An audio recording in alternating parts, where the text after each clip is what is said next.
Este programa é livre para todos os públicos.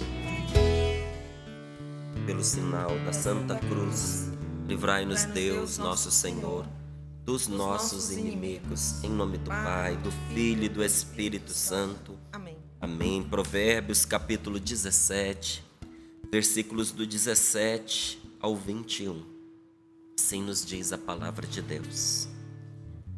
O amigo é carinhoso em qualquer tempo. O irmão nasce para o dia da desgraça. É insensato quem aperta a mão, tornando-se fiador do seu próximo. Quem ama a discórdia, ama o pecado. Quem alteia sua porta, está provocando a queda. Quem tem o coração perverso, não encontra a felicidade. Quem falseia sua língua, cairá na desgraça. Quem gera um insensato, gera tristeza para si, pois nenhum pai pode alegrar-se com um imbecil. Palavra do Senhor. Graças a Deus. Graças a Deus. O amigo é carinhoso em qualquer tempo. Aí a palavra diz assim: o irmão nasce para o dia da desgraça. Como assim que o irmão nasce para o dia da desgraça? Está falando ainda do amigo. Porque no dia da desgraça, seu amigo acorda irmão. Dorme amigo e acorda irmão. Porque no dia em que você precisa muito, o amigo de verdade, ele é mais do que um amigo para você. Ele é um irmão. Por isso eu louvo a Deus por muitos momentos de dificuldade que eu passei na minha vida, de todas as ordens, gente. De todas as ordens. Porque ninguém fica no topo o tempo inteiro, ninguém fica bem exposto o tempo inteiro. Às vezes a gente fica mal exposto por uma incompreensão, por um erro que a gente comete. Às vezes um erro comum, mas que tem consequências assim, duras, né? O mesmo erro cometido em momentos diferentes tem consequências diferentes. Às vezes você tem a infelicidade de ver sempre acertando, mas o dia que você erra, você erra quando não devia errar. E aquilo tem consequências sobre a sua vida, não é? E aí você fica mal exposto. Tem gente que é super paciente, mas o dia que a pessoa perde a paciência, às vezes perde a paciência no lugar errado, na frente da pessoa errada, e acaba tendo consequência. Até numa empresa é assim. Às vezes o chefe, né, daquela multinacional quase nunca visita, e justamente no dia em que ele visita, aquela pessoa que está sempre boa, comportamento sempre bom, ele entra na sala, a hora que ela tem a infelicidade de dizer uma coisa que não devia porque está num dia ruim, tem consequência. E quando você fica mal exposto, aqueles que eram amigos de aparência se afastam de você, para não pegar a sua má fama, para não ser associado à sua imagem, para que as consequências que recairão sobre você não espirrem nele. Que espirra, sabia?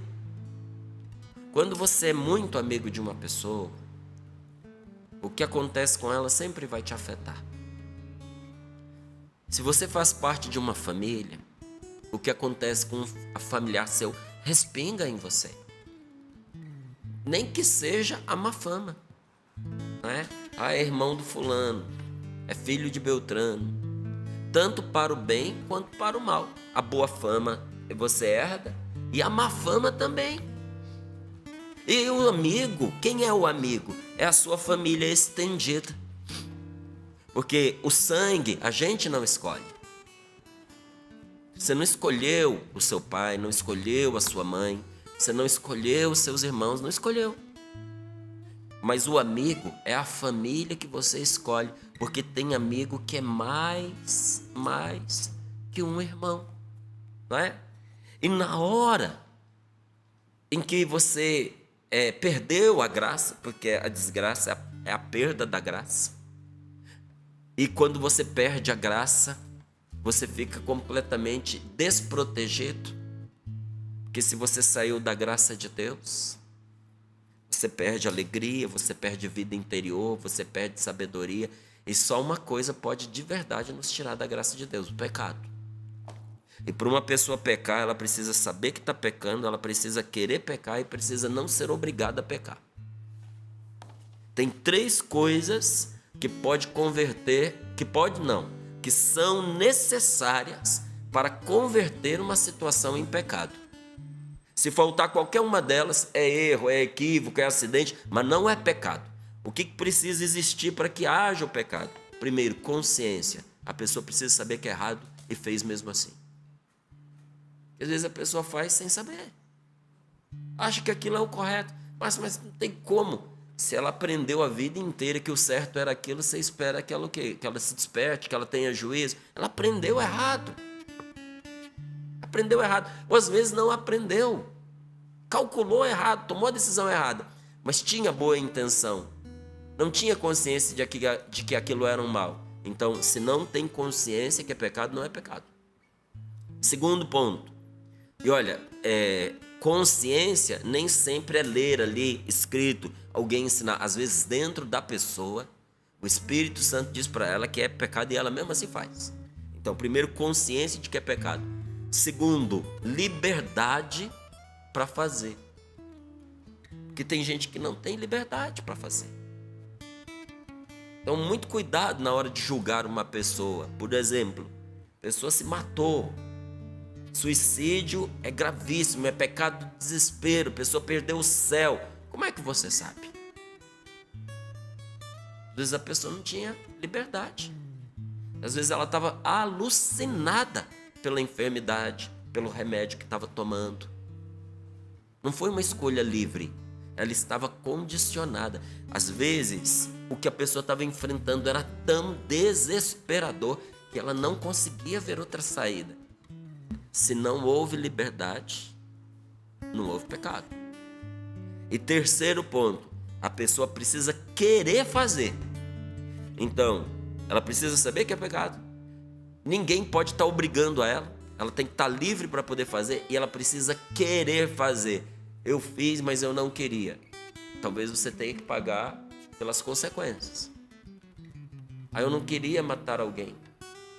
A pessoa pulou na frente do meu carro. Você não queria matar. Então, do homicídio, com Deus não vai ser problema, porque Ele sabe que você não quis assassinar a pessoa. Mas na justiça humana você vai pagar.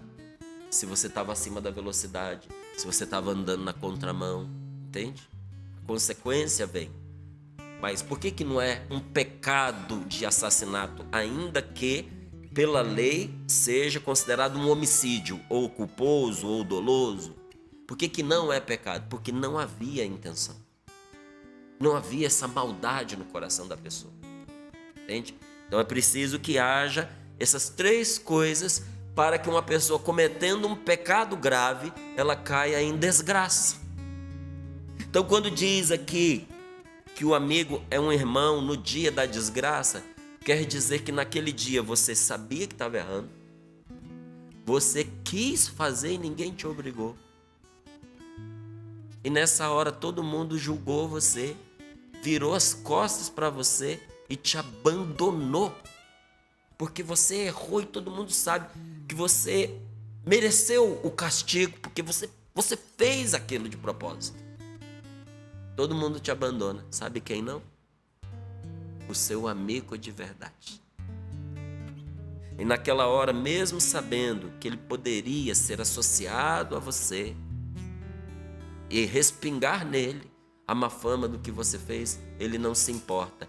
Pelo contrário, em vez de se afastar, ele se une ainda mais a você e se torna para você um irmão. Você entendeu por que ele dorme amigo e acorda irmão? Porque você precisa dele. Então, o amigo é carinhoso em qualquer tempo. No dia bom, no dia ruim, no dia da penúria, no dia da riqueza, do transbordamento. O amigo é sempre bom, gente. Os meus poucos amigos são bons para mim. E eu sou bom para eles. E quando nós nos encontramos é uma alegria, uma alegria. Eu sou naturalmente mais quieto, calado. Quando eu brinco para valer, sabe? Mas eu preciso ter ali o ambiente propício para isso. Já fui mais solto, mais brincalhão, mas a gente às vezes, sem perceber, a gente vai ficando meio sério, né? E eu sou naturalmente assim. E um dia eu encontrei um amigo meu, o Leandro, lá do Rio de Janeiro, e havia um irmão meu da Canção Nova, perto, que acompanhou. Esse meu amigo foi comigo em uma missão. Ele foi participar dessa missão. Foi para aquela cidade para a gente estar junto lá. E eu pedi que ele fosse colocado no mesmo quarto que eu. Tinha mais de uma cama. E no quarto vizinho estava um membro da comunidade Canção Nova. Depois meu amigo foi me contar que ele queria saber qual era o grau de intimidade que a gente tinha. Porque ele nunca tinha me visto daquele jeito. Brincando tanto, e rindo tanto, e solto. Amizade. Um bom amigo faz ver para fora o que a gente tem de melhor. E um bom amigo oferece para a gente o que ele tem de melhor. E quando você tem uma pessoa assim na sua vida, nem quando ela cai em desgraça isso é suficiente para você se afastar dela. Agora a palavra de Deus também nos chama a atenção, porque amizade é amizade, ela é sempre saudável para as duas partes. Agora olha, insensato é aquela pessoa que aperta a mão, tornando-se fiador de quem ela não conhece. Quanta gente aí endividado, desgraçado financeiramente, entristecido moralmente, porque entregou até o que não tinha a uma pessoa que não merecia sua confiança. Você percebeu que esse fiador aí vem do confiar? Fiador é aquele que dá fé a uma pessoa. Confiar é você pôr a sua fé em alguém. Então, o fiador confia. O fiador promete fé para aquela pessoa que está emprestando dinheiro. O fiador está dizendo assim: eu assumo todas as consequências se ele não pagar. E muita gente, infelizmente, seduz a família, seduz amigos, seduz colegas, seja meu fiador, com a intenção de não pagar. E arrebenta nas costas de quem? Do fiador. Então a palavra diz: é insensato quem aperta a mão, tornando-se fiador do seu próximo. Se você for ser fiador de alguém, é bom você ter o dinheiro e estar disposto a dar o dinheiro. Do contrário. Márcio, de quem você seria fiador? Se eu tivesse dinheiro, eu seria para aquela pessoa que se me pedisse, eu daria o dinheiro para ela. Daria. Então fulano chega e diz assim: olha, eu preciso aí, vamos botar uma quantia grande, né? Para mim é inalcançável. R$1 milhão, pessoalmente. Então, se eu tiver a possibilidade de dar esse dinheiro para a pessoa, eu daria. E se ela me pedisse para ser fiador, eu seria na seguinte circunstância: se ela não pagar, eu seria capaz de dar esse dinheiro porque eu tenho e não me importaria de perder. Do contrário, não vale a pena. Não vale a pena. Você vai se sentir ultrajado, você vai se sentir usado, você vai se sentir traído, e até ali uma empatia que você tinha com a pessoa que você chamava de amizade vai virar inimizade. Então a palavra de Deus nos diz: olha, insensato. Quem ama a discórdia ama o pecado. Como é que você sabe que uma pessoa está longe de Deus, fora da graça de Deus, que ela está aqui, ó, até em desgraça, quando ela sai por aí promovendo a discórdia? O que é promover a discórdia? Separar corações. Isso é discórdia.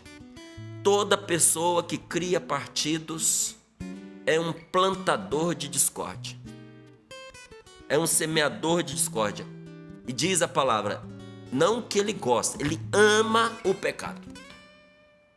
Quando você vê alguém montando panelinha, se alinha aqui comigo, nós vamos transformar o mundo. Mas espera aí, essa chega aqui comigo, é sempre em divisão de uma família, de uma comunidade, de uma paróquia, de um grupo, meu irmão, sinto muito, você pode estar vestido do jeito que for, pode ser até de padre, você é um plantador de discórdia. A última oração que Jesus fez, que foi o testamento que ele deixou, Pai, que todos sejam um. A coisa mais importante que Jesus pediu na hora da cruz foi que os cristãos se unissem. E quantos atos dos apóstolos que as pessoas se convertiam e cada vez mais o número de fiéis cresciam, porque o povo conversava entre si. Vejam como eles se amam. Era um amor palpável. E cada vez mais crescia o número de fiéis, porque o amor é o maior testemunho da evangelização. Quem semeia a discórdia é um anti-evangelizador. Não é um semeador da palavra de Deus, é o semeador do joio do inimigo.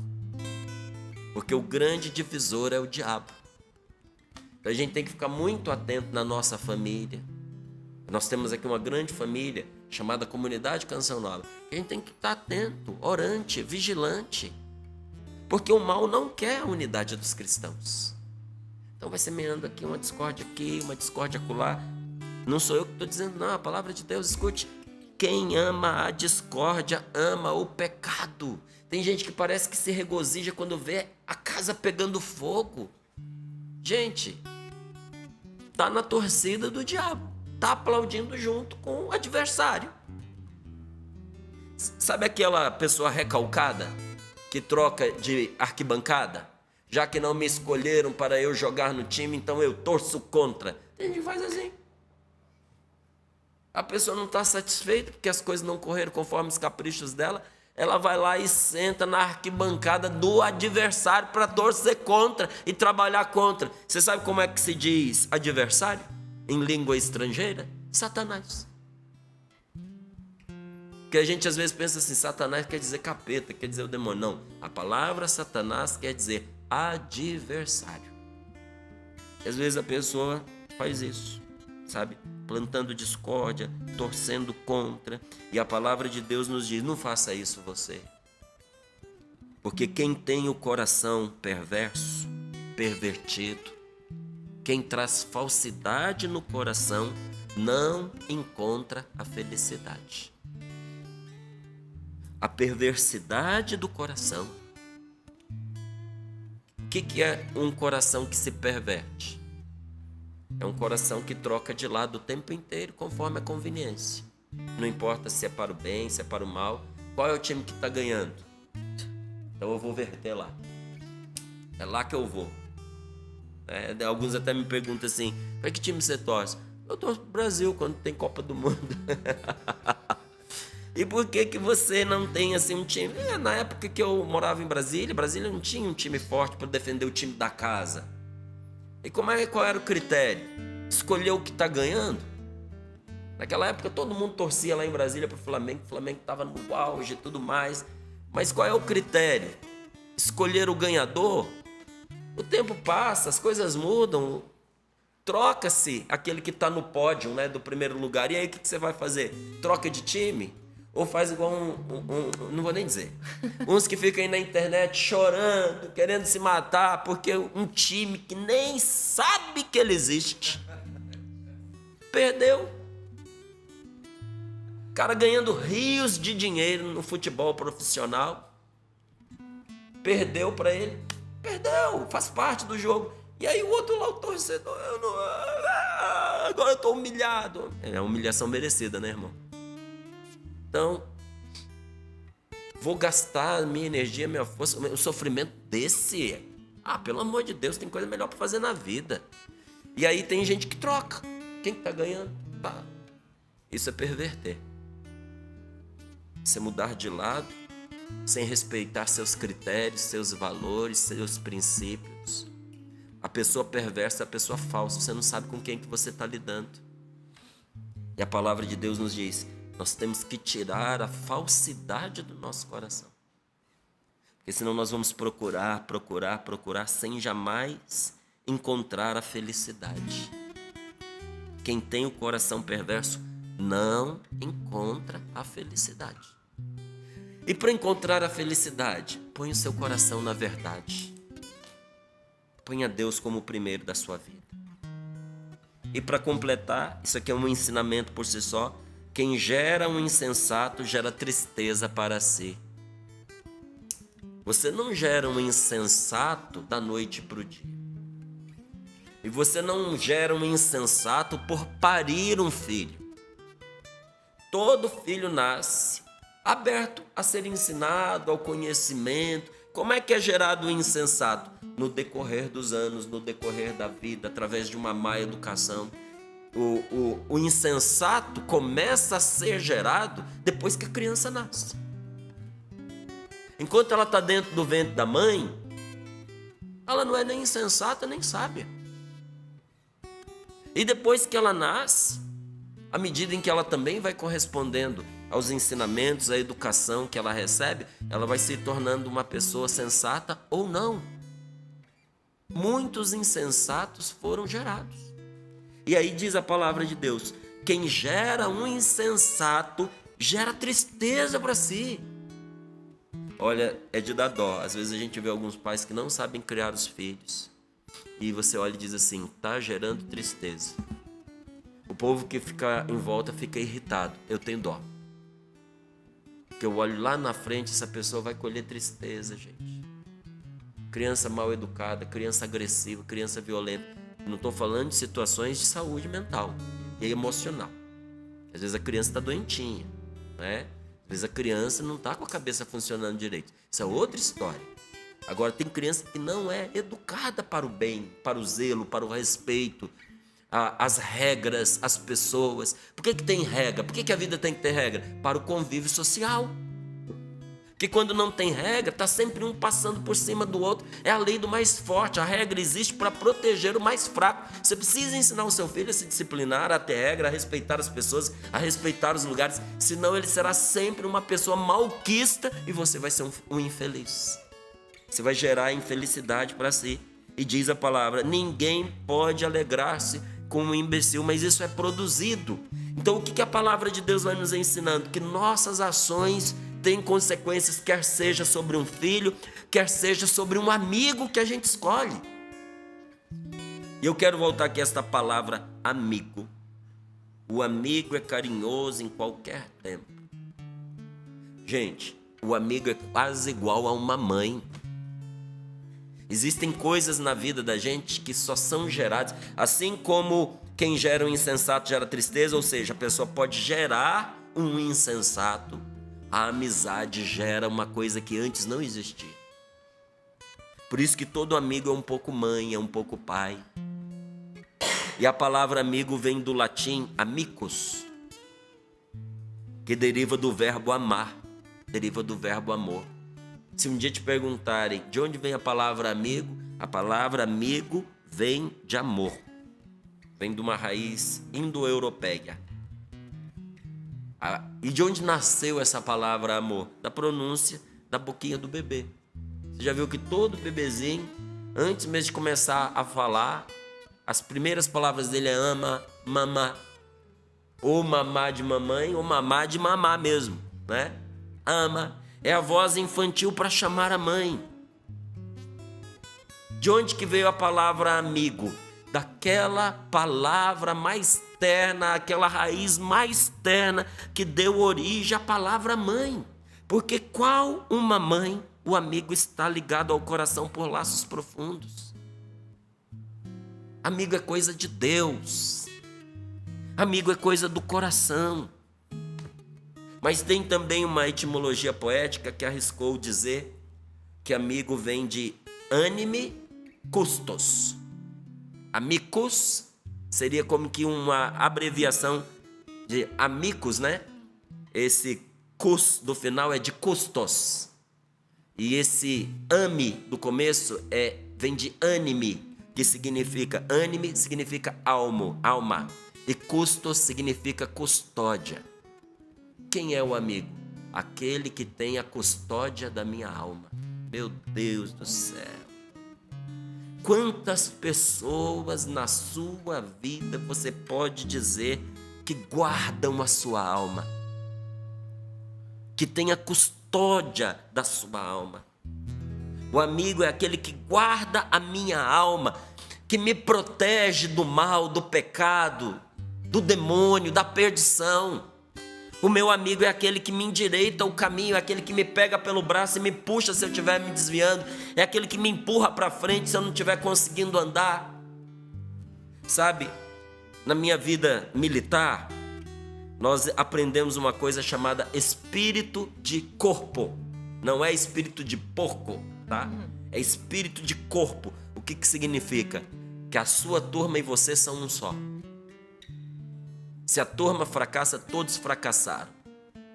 E que a qualidade da turma é dada pelo elemento mais fraco. Se esse elemento mais fraco da turma for forte, a turma é forte. Se o elemento mais fraco da turma for fraco, a turma é fraca. Se o elemento mais fraco da turma for um homem de caráter, é uma turma de caráter. Se o elemento mais fraco for um mau caráter, é uma turma de mau caráter. Ou seja, a gente tinha que cuidar para que o pior elemento da turma fosse bom. E muitas vezes nas corridas, você tinha ali, porque a gente, na formação militar, educação física não é opção, é obrigatória, é todo dia. Todo mundo tem que correr, todo mundo tem que praticar um esporte. E às vezes tem lá os mais gordinhos, mais pesados, tem mais dificuldade aeróbica. O que a gente fazia? O pesadinho ia ficando para trás, os melhores, os mais fortes, os que tinham mais fôlego ficavam atrás dele, porque quando ele começava a vacilar, a gente punha a mão nas costas e empurrava ele, a gente carregava, literalmente carregava, porque o amigo é aquele que carrega. E às vezes você vai precisar de um amigo que te empurre para frente no momento que você está pensando em desistir. E permita resumir isso. Você precisa de um amigo segundo o coração de Deus, para você não trocar ouro por lata. Você já viu essas latas de pêssego em calda? Ela é dourada por dentro. Se você abrir uma lata dessa e puser nesse sol que está brotando ali fora, despontando ali fora, ela vai brilhar igual ouro. Mas é só lata, gente. Valor nenhum. Às vezes, se você for apenas uma, não vai pagar o trabalho de você ir a um ferro velho e entregar ela lá. Não vão te dar nada por ela. Para você não se confundir e trocar ouro por lata, você precisa de um amigo segundo o coração de Deus. Para que você tenha um amigo que seja o custódio da sua alma. Que seja aquele que tem o seu coração, aquele que te guarda. Porque o amigo é uma defesa quando você não está presente. Eu acho o máximo quando uma pessoa vem contar tudo que disseram pelas costas de alguém, seja eu ou outra pessoa, quando a gente não estava lá. Aí chega, porque falaram isso, e falaram aquele de você, e blá, blá, blá, blá, blá, blá, tô te contando porque sou seu amigo. Sério, você é meu amigo? E tiveram coragem de dizer tudo isso na sua frente? E você ficou calado? Não é amigo. Primeiro, porque as pessoas sabem que não é, por isso que tiveram coragem de dizer para ele. E segundo, ficou calado e covardemente veio fazer fofoca, plantar a sementinha da discórdia. Diz a palavra de Deus: quem ama a discórdia ama o pecado. Quer ver o cerco pegar fogo? O amigo não é assim. Sabe o que é maravilhoso no amigo? O que é maravilhoso no amigo, diz aqui a palavra de Deus, é que o amigo ama em todo tempo. Mas na desgraça, ele se torna um irmão. Um irmão. Quem pode ser seu amigo? O pai, um irmão, o marido, a esposa, um filho. Se você me perguntar hoje quem é o o seu melhor amigo ou a sua melhor amiga. É difícil a gente qualificar, sabe? Mas eu não penso duas vezes antes de dizer não. Minha esposa é a minha melhor amiga. Morre por mim. Me defende, me ama. E como é que eu poderia retribuir senão com um amor igual? Eu a amo e morro por ela. E isso é quem faz do nosso casamento um verdadeiro sonho. Por quê? Por causa que vamos dizer assim, é uma fantasia, é Hollywood acontecendo ali, aparências para poder mostrar, para ostentar. Sabe o que foi que fez do meu casamento, o casamento da minha esposa, o melhor casamento que a gente poderia ter? A amizade que existe entre nós. Nós somos sim marido e mulher, somos sim amantes porque nós nos amamos, somos sim eternos namorados, mas tudo isso só é possível porque tem uma coluna vertebral, se chama amizade. Existe amizade entre eu e ela. Quase impossível. Eu digo quase impossível porque a gente, na nossa natureza humana, sempre guarda um quê de fragilidade, né? Mas quase impossível alguém me enganar em relação a ela e alguém enganá-la em relação a mim. Porque ela me conhece. A amizade permitiu isso. E eu a conheço. Porque a amizade é encontro de almas. Mas isso a gente só vive com a esposa, com o marido? Não, isso a gente vive também com outra pessoa que Deus pode colocar no nosso caminho. Porém, quase igual à insensatez de apertar a mão e ser fiador de alguém, é a pessoa que, não sendo amigo da sua esposa ou amiga do seu marido, quer viver uma amizade nesse nível fora. Isso é um perigo. Perigo, hein? Vai primeiro acertar em casa. Vai solidificar sua amizade em casa.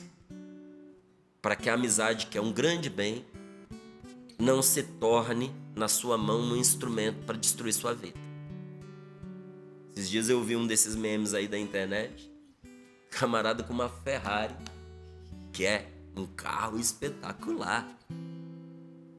Ele não andou 10 metros. Ele pisou, o carro rodopiou, ele foi com ele num poste, ele destruiu o carro e ainda se machucou. Culpa de quem? Culpa do carro? O carro não fez nada sozinho. Às vezes um dom nas mãos de uma pessoa inapta e inepta, né? Vai ser a destruição para ela, o que para outros seria um espetáculo de segurança, de agilidade, de elegância. Na mão daquela pessoa foi destrutivo, que ela não estava preparada para aquilo.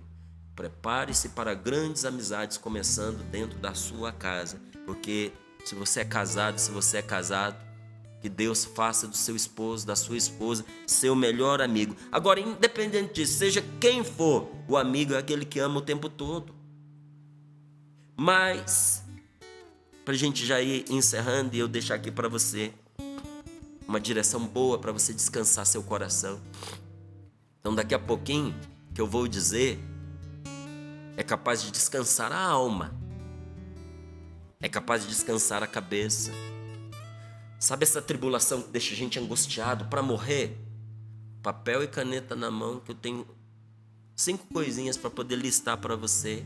Que se você puser em prática hoje, vai ser a melhor coisa do seu dia. Tá certo? Então, enquanto você pega o papel e a caneta, eu gostaria de te dizer o seguinte, a você que está dizendo: que pena eu não tenho uma pessoa assim. Que pena, tenho amigos bons, mas não nesse nível. Gostaria de te dizer que não há amigo igual a Deus. Não há. Não há amigo igual a Deus.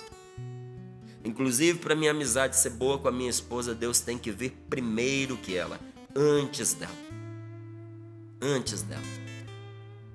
E se nós soubéssemos que amigo ele é, porque, gente, eu nunca encontrei ninguém igual. Para a gente saber que tipo de amigo ele é, se nós soubéssemos, nós contaríamos mais com ele. Então é triste a vida de quem vive de aparência. Por isso que a palavra de Deus diz aqui, olha, quem tem o coração perverso, falso, não encontra felicidade. É triste a vida de quem vive de aparências e não tem um amigo verdadeiro, porque o homem de coração falso não encontra felicidade. O que acontece quando você traz seus amigos? Você termina sem amigos. Você se torna uma pessoa só. O castigo de quem não sabe ser amigo é não ter amigos. Pode ser simpático, pode ser envolvente. Inclusive tem pessoas que são muito envolventes. Onde a pessoa está, tem um bolinho de gente do lado dela, mas dura pouco. Não passa de 6 meses. Quando você olha, o bolinho é outro. Porque ninguém aguenta.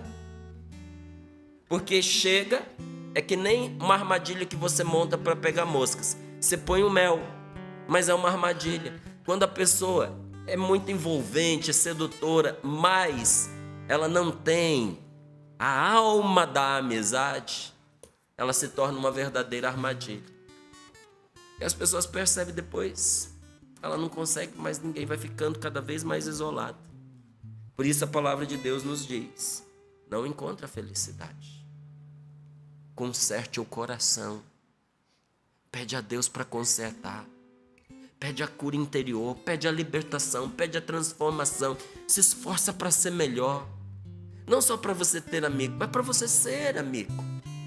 E eu termino aqui dizendo para você, principalmente para aqueles que andam tristes e solitários, os 5 remédios apontados por São Tomás de Aquino para poder acabar com a tristeza. Tá pronto? 5 remédios, tem que aplicar os 5, tá certo? Para acabar com a tristeza. Primeiro, fazer algo prazeroso. Você gosta de tomar um cafezinho? Você gosta de ler um bom livro? Respirar um ar puro, caminhando por uma estrada ladeada de árvores. Olhar um bom jardim, não é?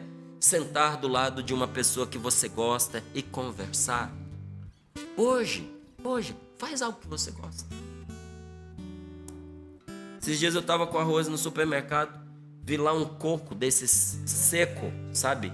É coco, daqueles secos descascados, que você quebra e tira a castanha para comer. Ah, meu Deus, eu voltei na minha infância, compra o coco para mim. Aí ela botou o coco lá, né, dentro da... Algo prazeroso, gente, ao alcance de todos nós. Ainda falei para ela assim, não abre sem mim não, porque tem que furar ali com um preguinho, a gente tirar a água que está dentro, aproveitar a água também, não é? Faça algo prazeroso. Segunda coisa que você... Anotou a primeira? Algo prazeroso. Segunda, para você que está triste com seu coração partido. Algo bem difícil, tá? Que custa muito caro. Pronto para ouvir? Chora. Chore. Porque pelo choro você se livra daquilo que está oprimindo você. Ponha para fora. Porque uma das vezes que eu quase adoeci na minha vida foi porque pelo orgulho eu não me permiti chorar numa situação que não foi correta contra mim. E eu, orgulhoso, tiveram o pecado, quem fez mal contra mim, mas eu fiz igual. Fiquei orgulhoso e não chorei a minha dor. Ela me adoeceu. Muita gente boa se afastou de mim porque eu me tornei arredio por causa de um coração ferido. Terceiro, tenha compaixão dos seus amigos. E busque a compaixão dos seus amigos. Então, se você está sofrendo, você vai buscar a compaixão dos seus amigos. Daquele amigo, busca colo, filho. Ombro amigo para você chorar, porque dor compartilhada é dor dividida. O amigo, ele tem o poder da matemática. O que de bom você divide com ele se multiplica. E o que de ruim você divide com ele se divide. Dor compartilhada é dor dividida por 2. Quarto, silenciar o coração e contemplar a verdade. Calar essas vozes que estão aí, poluindo a sua mente. Porque senão você não vai conseguir ouvir Deus. E eu tenho uma palavra de Deus para você agora, se você for capaz de ouvir. Tudo que você está vivendo de ruim vai passar. vai passar. Eu ponho a minha mão no fogo pelo que eu estou lhe dizendo. Se você é uma pessoa de Deus, se você está buscando a Deus, mesmo que você diz aqui, na desgraça, o amigo se torna um irmão. Sabe quando Deus é mais seu amigo? Na desgraça. Isso é desgraça, eu me afastei de Deus, eu feri a Deus, eu magoei a Deus. Ele aguenta, tá? Ele suporta o que você fez, fica na paz. Mas nesse momento de dor, Ele está com você. E a garantia de que isso vai passar é porque você também está com Ele. Tudo vai passar. E quinto e último, toma um banho quente e vai dormir. A sabedoria das crianças. Aprenda com seus filhos pequenininhos. Lembre de como era seu filho bebezinho. Lembra quando ele ficava chateado, magoado, que chorava até dormir? Faz igual. Sabe, vai lá, chora, toma um banho quentinho e dorme. Descansa. Você vai acordar outra pessoa. Senhor, nós te pedimos a bênção de entendermos que grande amigo o Senhor é para nós. Como diz a canção, não há Deus tão grande como tu e não há amigo tão grande e amoroso como tu, Senhor.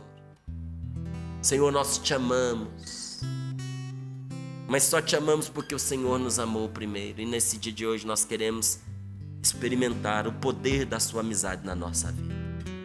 Cura o nosso coração de toda tristeza, de toda solidão, e nos faz entender que esta palavra é a tua verdade, brilhando diante dos nossos olhos nesse dia de hoje.